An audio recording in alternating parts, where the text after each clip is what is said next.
Chapter 12 भक्ति का योग। यह खंड अर्जुन को दो प्रकार के योगियों के बारे में कुछ जानकारी प्राप्त करने से शुरू होता है और उनमें से वह किसे अद्भुत मानता है। वे लोग जो निराकार ब्रह्मा से प्रेम करते हैं या वे व्यक्ति जो ईश्वर के व्यक्तिगत स्वरूप को दिए गए हैं। श्री कृष्ण घोषणा करते हैं कि प्रशंसक उन्हें दो तरीकों से पूरा कर सकते हैं। किसी भी मामले में वह उन लोगों के बारे में सोचते हैं जो उनकी संरचना को सर्वश्रेष्ठ योगी मानते हैं। 20 श्लोकों के इस छोटे से भाग में श्री कृष्ण इस बात पर जोर देते हैं कि समर्पण का मार्ग अन्य सांसारिक प्रथाओं की एक विस्तृत श्रृंखला में सबसे ऊंचा है। फिर उन्होंने अर्जुन को समझाया कि भगवान के अव्यक्त भाग के बारे में सोचना काफी कठिन है। इसके बाद अपरिभाषित से प्रेम करने का तरीका संपुटित आत्माओं के लिए कठिनाइयों से भरा होता है। फिर प्रेमी जो उसकी संरचना से प्यार करते हैं वे अपनी हर गतिविधि उसे समर्पित करते हैं। इसके अलावा अपने मानस और कुशाग्रता से जानबूझकर हार मानकर वे उसे पूरा करते हैं। ऐसी आत्माएं शीघ्र ही जीवन और मृत्यु के बंधन से मुक्त हो जाती है। इस प्रकार श्री कृष्ण अर्जुन से अनुरोध करते हैं कि वे सभी प्रश्नों को त्याग दें और अपने मन को केवल भगवान के प्रति समर्पण पर केंद्रित करके अपनी उत्सुकता को त्याग दें। श्री कृष्ण कहते हैं कि भगवान के प्रति ऐसा प्रेम आत्माओं से लड़ने में आसानी से नहीं मिलता। प्रतिबद्धता कोई अजीब उपहार नहीं है जो कोई भी पा सकता है। इसे विकसित करने के लिए पूर्वानुमानित प्रयासों की आवश्यकता है। श्री कृष्ण ने अर्जुन को बताया कि यदि वह अपना मन पूरी तरह से ईश्वर में नहीं लगा सकता है तो उसे ईश्वर के प्रति समर्पण के साथ अपनी संपूर्ण जिम्मेदारियों को निभाने का प्रयास करना चाहिए। साथ ही निरंतर अभ्यास से वह निष्कलंकता तक पहुंच जाएगा। यदि अर्जुन ऐसा नहीं कर सका तो उसे श्री कृष्ण की प्रसन्नता के लिए कार्य करना चाहिए, और यदि उसे लगे कि यह भी कठिन है तो उसे अपने सभी कार्यों का त्याग कर देना चाहिए और स्वयं में व्यवस्थित हो जाना चाहिए। श्री कृष्ण आगे यह समझाते हैं कि सूचना का विकास यांत्रिक अभ्यास से अधिक है और प्रतिबिंब सूचना से अधिक है। जैसा कि हो सकता है चिंतन से बेहतर है गतिविधियों के उत्पादों का त्याग, क्योंकि यह तुरंत असाधारण सद्भाव को प्रेरित करता है। इस खंड का शेष भाग भगवान के देखभाल करने वाले प्रशंसकों की प्रत्येक शानदार विशेषताओं को दर्शाता है जो उनके लिए असाधारण रूप से प्रिय है। अर्जुन ने पूछा, जो लोग आपकी संरचना के प्रति निरंतर समर्पित हैं और जो लोग अनाकार ब्रह्मा का सम्मान करते हैं, उनमें से आप किसे योग में अधिक अद्भुत मानते हैं? गुरु ने कहा, जो लोग अपने मन को मुझ पर केंद्रित करते हैं और लगातार मेरे समर्पण में अटूट विश्वास के साथ भाग लेते हैं, मेरा मानना है कि वे सर्वश्रेष्ठ योगी हैं।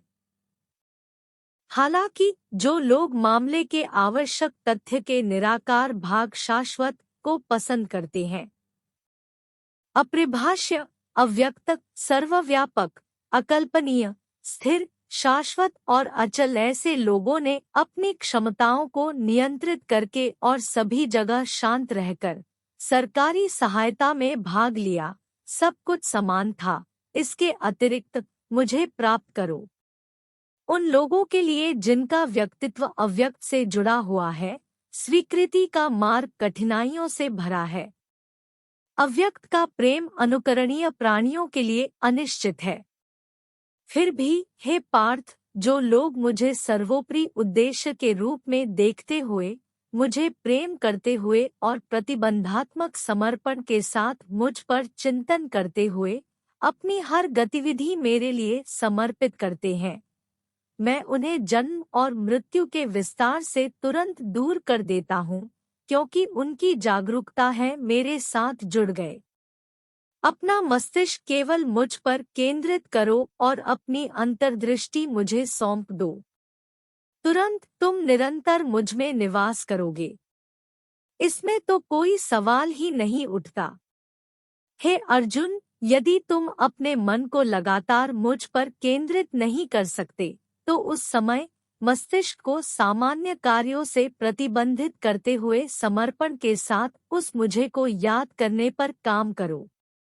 यदि आप उस मुझे को समर्पण के साथ याद करने पर काम नहीं कर सकते, तो उस समय बस मेरे लिए काम करने का प्रयास करें। इस प्रकार मुझ पर ध्यान देकर तुम निष्कलंक अवस्था को प्राप्त करोगे। यदि आप उस मानसिकता में मेरे लिए काम नहीं कर सकते हैं, तो अपनी गतिविधियों के उत्पादों को त्यागें और अपने आप में व्यवस्थित रहें। यांत्रिक अभ्यास से बेहतर जानकारी है, जानकारी से बेहतर है चिंतन, चिंतन से बेहतर है कर्मों के उत्पादों का त्याग, क्योंकि ऐसे त्याग के बाद सद्भाव जल्दी आ जाता है। वे प्रशंसक मुझे अत्यंत प्रिय है, जो हर जीवित प्राणी के प्रति हानिकारक भाव से मुक्त हैं, जो सौहार्दपूर्ण और देखभाल करने वाले हैं।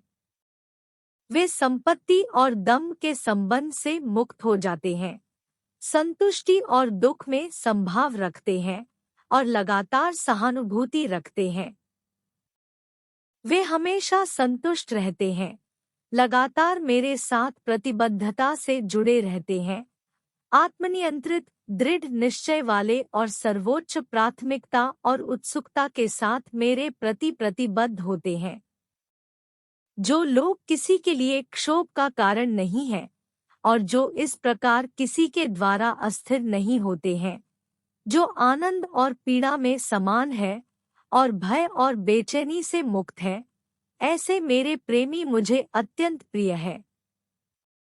जो लोग सामान्य परिवर्धन के प्रति उदासीन होते हैं, दूर से और अंदर से शुद्ध, सक्षम, चिंता रहित, निश्चिंत और सभी प्रयासों में संकीर्णता से मुक्त होते हैं, ऐसे मेरे उत्साही लोग मुझे असाधारण रूप से प्रिय हैं। जो लोग न तो सामान्य खुशियों में जश्न मनाते हैं और न ही सामान्य संकटों में निराश होते हैं, जो न तो किसी दुर्भाग्य पर शोक मनाते हैं और न ही किसी अतिरिक्त की लालसा रखते हैं, जो महान और घृणित दोनों कार्यों को अस्वीकार करते हैं, ऐसे समर्पण से भरे हुए लोग मुझे असाधारण रूप से प्रिय है। जो साथी और शत्रु के समान है, मान और अपमान, शीत और तीव्रता, आनंद और क्लेश में समान है और सभी भयानक संबद्धता से मुक्त है।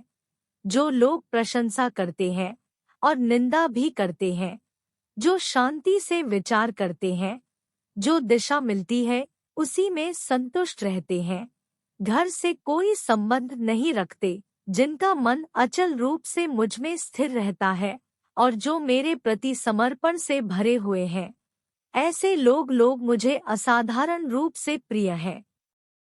जो लोग यहाँ घोषित चतुराई के इस अमृत का सम्मान करते हैं, मुझ पर भरोसा रखते हैं और प्रतिबद्ध हैं और मुझे ही प्रमुख उद्देश्य मानते हैं, वे मुझे प्रिय है।